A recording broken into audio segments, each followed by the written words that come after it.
Cosgrove. Speaker, there's an interesting trend that has. There is an interesting trend that's happened in the life of this government in the last few months since the election, and it's sort of third-termitis in the second term. But the interesting and more serious point is this: that this is a government now that is getting sidetracked and preoccupied and wallowing in scandals. The body count is going up, the mismanagement is going up, the ministerial resignations and sackings are going up, and they're getting sidetracked into the mire of their own selfishness and their own self-indulgence, and they are leaving the management of the economy out there just in space. They're leaving New Zealanders behind because there is no plan, and they're sitting there inwardly, looking normally like a third-term government, inwardly looking at their own mess-ups, their own ministerial cock-ups like Dr Smith, of course, and others, and now we have the latest one, which is the ethical behaviour of John Banks. That's right. And we should be spending question time not trying to hold ministers accountable for the mismanagement and unethical behaviour of their ministers, because they should be behaving ethically. Question time should be about holding the government to account for the big issues. However, all the public see from this government is minister after minister getting hog-tied by their own incompetence, their own self-indulgence and their own selfishness, and it is left to members of this parliament on this side to hold them to account for it. And I just want to also raise this issue. You know, Mr Goldsmith, I think, was the person who kicked off this BPS debate. It was Mr Goldsmith, I believe, who was John Banks's biographer. And it will be Mr Goldsmith, in fact, I think he wrote 2 books, didn't he? The authorised version and the unauthorised version. You know, and then it'll be the third, the sort of trilogy of books will be the rise and fall of John Banks, to be followed very soon by Mr Goldsmith, who I'm told is a very good writer, writing John Banks's political obituary. That's what will happen. Because what we've got, jealous of John Banks, hell no, hell no. I don't think there's anybody alive in this chamber that would be jealous of John Banks.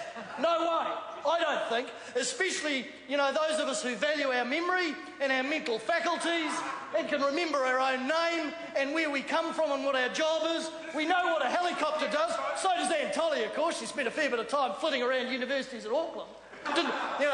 Couldn't remember we was in an helicopter, couldn't remember what day it is. I mean, for goodness sake, Mr Speaker, I put it to you that, you know, as we debate the BPS, you know, this is a serious document, sir. I put it to you that a member who sort of can't remember where he is or what a helicopter looks like, you've got to argue maybe should not have a ministerial warrant. Can he remember what day it is? But on a serious note, that's the first, sir, in a litany of ministers and casualties where this government should be concentrating on the content of the BPS. They should be explaining to people why it is, sir, that that unemployment's increased 43% to 150,000 plus people out of work over the lifetime of this government. They shouldn't be being self-indulgent, having to deal with that member there, Dr Nick Smith, for his behaviour, sir, having to deal with John Banks and Richard Worth and Pansy Wong and Mr Heatley and the $48,000 man who just resumed his seat, sir, Mr English, of course, over his little problems with his expenses. No, this is a government who's forgotten about ordinary New Zealanders, forgotten about them, left them behind, and now they're into this self-indulgent wallowing, trying to desperately paper over the cracks of the ministers and the members of their government who are acting reprehensibly. I thought, sir, as we all did, as we look at the record of this government, that there was going to be a higher plane. Remember the brighter future. Well, is it a brighter future, sir, as we look at the figures where prices have gone up 4 times as fast? Oh, sorry.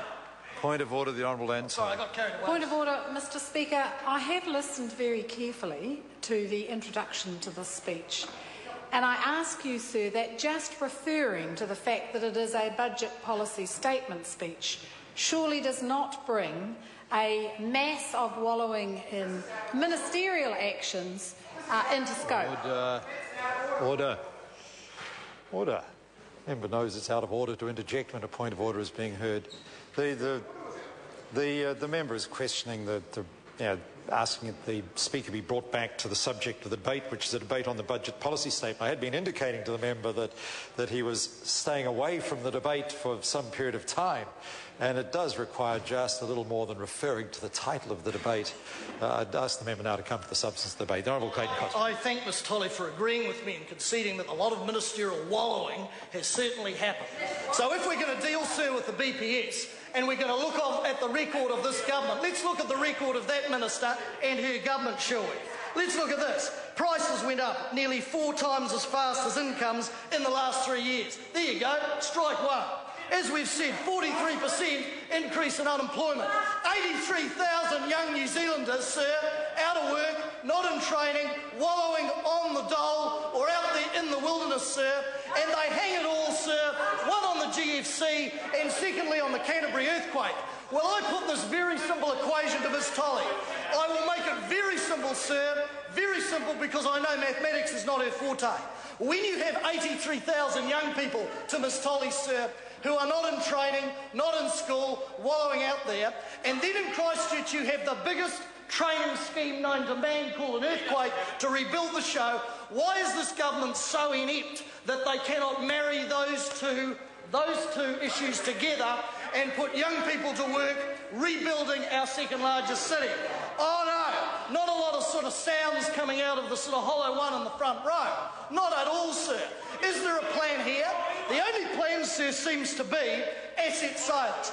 Apparently, if you flog everything off, that's going to make 83,000 young people find a job. If you flog everything off, that's going to give people a decent standard of living and prices will not go up 4 times as they have, sir. So let's examine that proposition, because I do come back, sir, as we debate this BPS, it is a matter of priorities. A government that has sucked down the whole of its own selfish self-indulgence, sir, cannot hope to present a BPS and an economic plan with any credibility.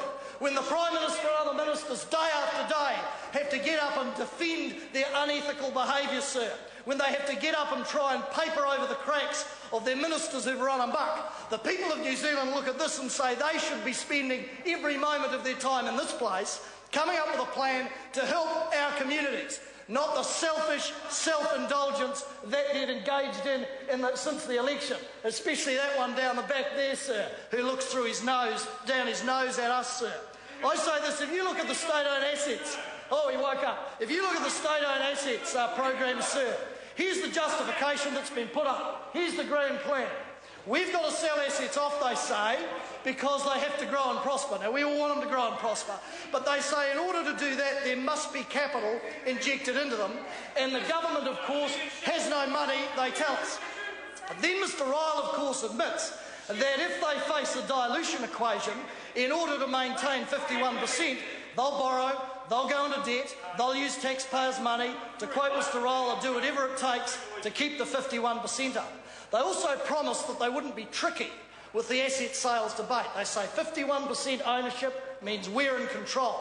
And on the face of it, you'd accept that. That's a basic equation.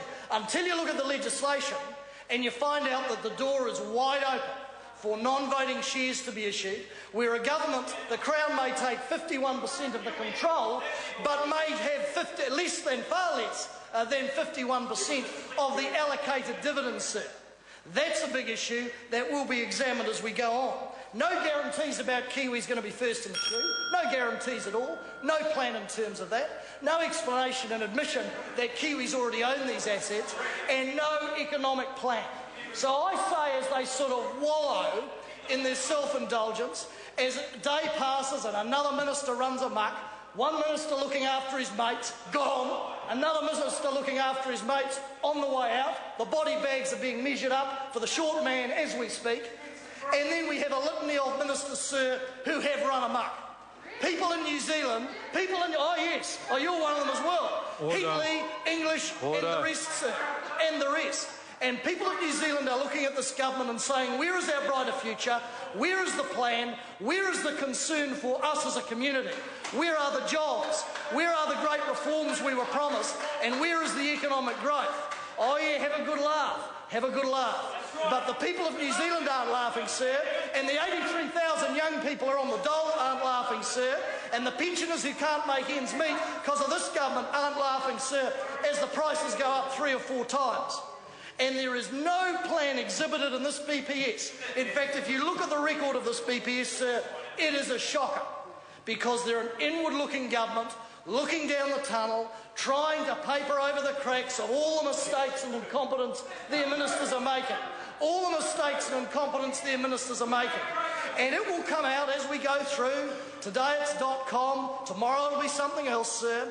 And the Prime Minister stands up and moves the goalposts around ethical standards and dances on the head of a pin, when he should be standing up, sir, and articulating to the people of New Zealand that he will look after them, he will lead them, and he will provide them with the brighter future that he promised in the last election. Dr. Russell Norman. Thank you, Mr.